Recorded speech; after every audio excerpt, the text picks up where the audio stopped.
নমস্কার, আশা করি সবাই ভালো আছেন। একটি এক্সেলে অনেকগুলো শিট আছে। ৫০০, ১,০০০। আপনাকে আপনার একটা পিডিএফ এ সবগুলো শিট আনতে হবে। কিন্তু ম্যানুয়াল ভাবে যদি করতে চান, তাহলে অনেক সময় দরকার। চলুন কিভাবে শর্টকাটে অনেকগুলো শিট একসঙ্গে পিডিএফ এ পরিণত করা যায়, সেটা দেখি। আমরা ১ম এ এক্সেল ফাইলে চলে যাই। তারপর এখানে আমার অনেকগুলো শিট আছে।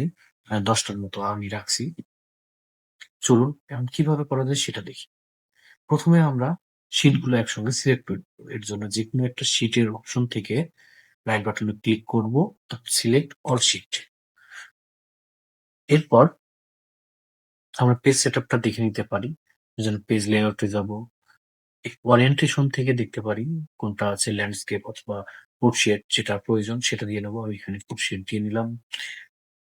পেজের সাইজটা উইডথ হাইটটা এখানে হচ্ছে আমি কয় পেজে রাখবো সেটা আমি এখানে সিলেক্ট করে দেবো। এখানে আমি ১ পেজ করে দিলাম।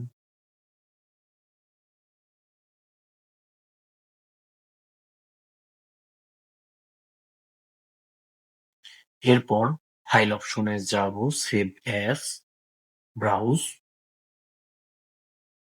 আমার পছন্দ মতো একটা লোকেশন আমি দিলাম এবং পিডিএফ যেহেতু করবো আমি পিডিএফটা সিলেক্ট করব। তারপর এখান থেকে অপশন, এই অপশনে যাব, ইন্টার ওয়ার্ড অ্যান্ড ওকে। তারপর সেভ।